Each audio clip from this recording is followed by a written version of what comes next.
Kadim toprağın içinden yükseldi sesimiz. Dağlarda esen bir rüzgar gibi durdurulamaz.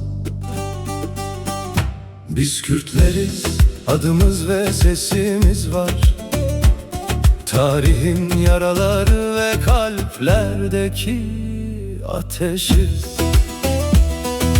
Birçok kişi geldi geçti bu toprağı elimizden almak için. Ama ne onların babaları bizi yenebildi, ne de gelecekte bizi yok edebilecekler.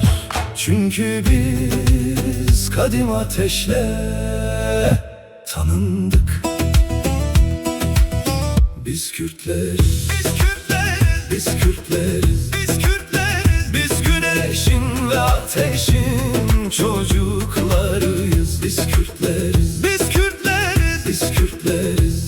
Sesimiz yükselecek. Biz Demirci Kava'nın torunlarıyız. Karanlığa karşı ateşi yükselten biz Zerdüşt'ün çocuklarıyız. Ahura Mazda'nın adı önünde duran, Ehmede Hani'nin stranlarından Musa Anter'in kalemine kadar tarih bizim hikayelerimizde dile geliyor. Berita'nın gözlerinden Mazlum Doğan'ın ateşine kadar özgürlük damarlarımızda volkanlar gibi kaynıyor. Seyit Rıza dağlarda hala yankılanıyor. Ve Leyla Kasım gecelerde bir yıldız gibi Nuri Dersimi hatıralarda görülüyor. Ve Alişer halkın stranlarında söyleniyor. Memuzi'nin aşkından Siyah Menduh Ece'nin hikayesine kadar kalbimiz aşk ve savaşla yazıldı. Biz gözyaşı ve kanla büyüdük, göreceksiniz. Bilmiyor musunuz biz kimiz? Biz gecelerin içinden gelen güneşiz. Biz volkanlardan gelen ateşiz. Biz dağların içinden gelen sesiz. Teyar'ın babası dediği gibi, Kajo, sizin babalarınız bile bizi yenemedi.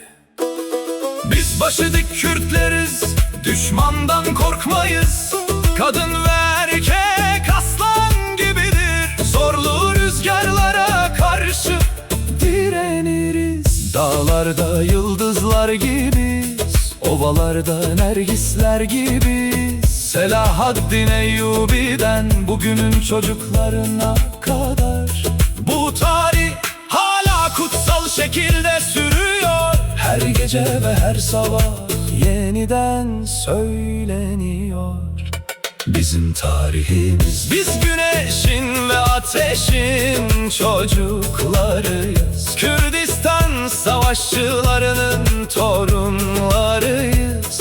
Ve dağlar bu topraklarda oldukça sesimiz yükselmeye devam edecek.